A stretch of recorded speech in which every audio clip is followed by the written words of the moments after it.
Assalamualaikum warahmatullahi wabarakatuh. Perkenalkan, nama saya Ragil Yoga Budi Utama, dan nomor absen 28 kelas 12/4. Jadi, di sini saya ingin menjelaskan tentang cara mengerjakan soal PPH dan PBB. Mari kita langsung ke penjelasannya. Pertama, kita akan menjelaskan tentang PPH.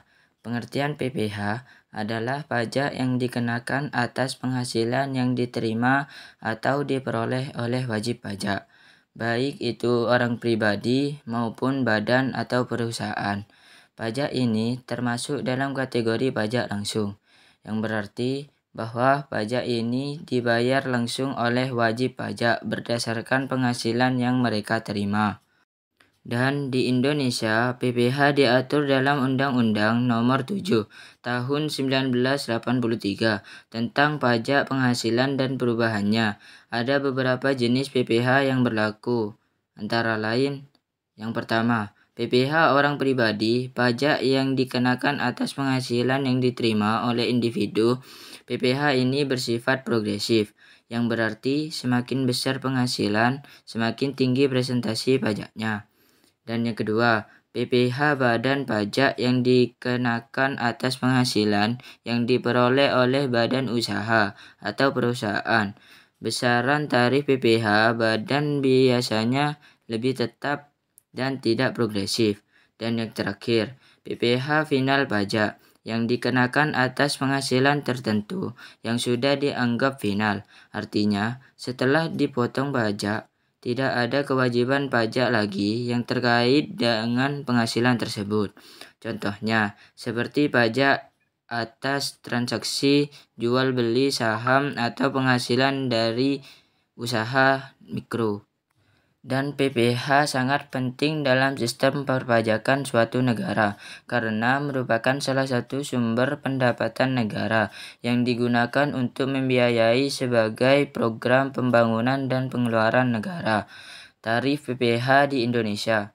Yang pertama, PPH orang pribadi. Tarifnya progresif, dimulai dari 5% hingga 30%, tergantung pada jumlah penghasilan kena pajak. Dan yang kedua, PPH badan. Tarif umumnya 22% atau pada tahun 2024 dari penghasilan kena pajak. Perpajakan PPH dilakukan dengan cara mengurangi penghasilan bruto dengan biaya-biaya yang diperbolehkan oleh hukum pajak, dan hasilnya disebut sebagai penghasilan kena pajak atau PKP. Kemudian, tarif PPH diterapkan pada PKP untuk menentukan jumlah pajak yang harus dibayar. Jika ada penghasilan yang sudah dipotong pajak, seperti gaji atau honorarium, maka pajak yang dipotong tersebut dapat dihitung sebagai PPH yang dipotong oleh pihak ketiga, atau misalnya perusahaan atau pemberi kerja. Dan wajib pajak dapat melaporkan dan mengkreditkan pajak yang telah dipotong tersebut pada saat pelaporan seperti tahunan. Mari kita langsung masuk ke penjelasan tentang soal PPH. A few moments later. Budi adalah seorang karyawan dengan penghasilan bruto sebesar Rp 10 juta per bulan. Dia menikah tetapi belum memiliki anak. Budi juga membayar iuran pensiun sebesar Rp 200.000 per bulan. Hitunglah PPH yang harus dibayarkan Budi. Dan ini penjelasannya. Jadi, gaji Budi yaitu 10 juta dan iurannya 200.000. Jadi kita kurangin. Hasilnya 9.800.000. Itu penghasilan bersih per bulannya. Dan kita akan menghitung penghasilan bersih per tahunnya, yaitu dikali 12. 12 dikali 9.800.000 hasilnya 117.600.000. Dan kita akan masuk ke PTKP, yaitu WP pribadi 54 juta.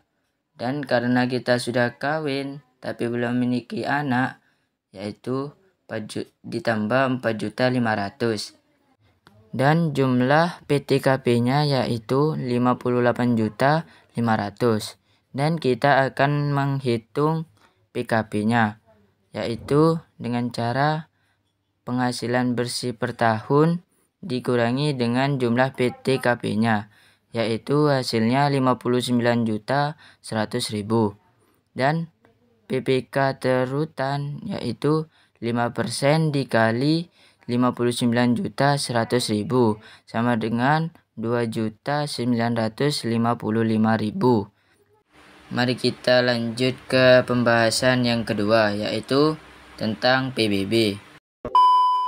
Pengertian PBB adalah pajak yang dikenakan atas kepemilikan atau pengusahaan objek pajak berupa bumi, tanah, dan atau bangunan. PBB berlaku untuk setiap orang atau badan yang memiliki hak atas bumi dan bangunan di Indonesia. Objek PBB meliputi yang pertama, bumi, tanah yang dimiliki atau dikuasai oleh wajib pajak.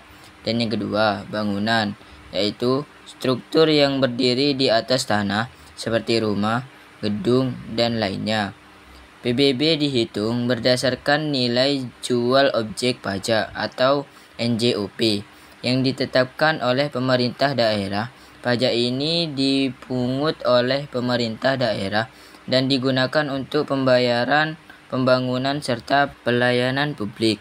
Tarif PBB biasanya bersifat progresif, yang berarti semakin tinggi nilai objek pajak, semakin besar pula pajak yang dikenakan.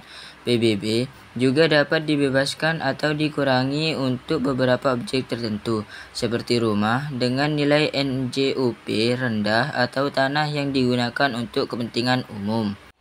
Dan mari kita masuki penjelasan soal PBB. A few moments later.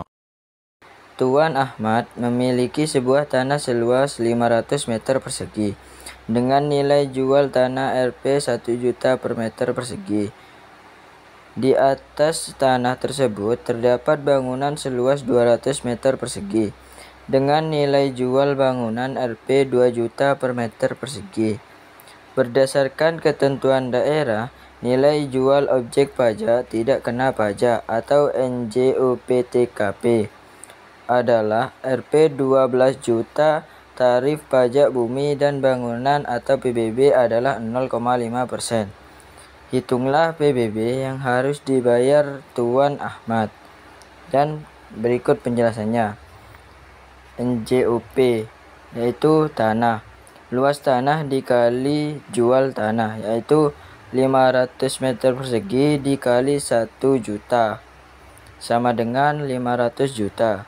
Dan yang hotel, luas hotel dikali nilai jual yaitu 200 dikali 2 juta sama dengan 400 juta. Dan hitunglah total NJOP-nya yaitu dengan cara nilai jual tanah ditambah nilai jual hotel. 500 juta ditambah 400 juta sama dengan 900 juta. Dan NJKP-nya yaitu NJOP dikurangi NJOP-TKP. 900 juta dikurangi 12 juta. Jadi hasilnya 888 juta. Setelah menjumlahkan NJKP-nya, kita memasuki ke not. NJOP 20% kurang dari 1 miliar, sedangkan 40% lebih dari 1 miliar. Dan kita menghitung NJKP kena pajak, yaitu NJKP dikali 20%. 880 juta dikali 20%, yaitu sama dengan 117.600.000.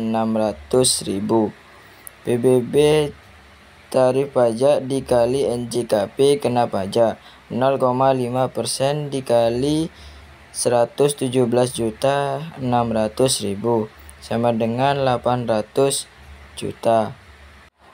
Sekian dari penjelasan saya. Kurang lebihnya mohon maaf. Wassalamualaikum warahmatullahi wabarakatuh.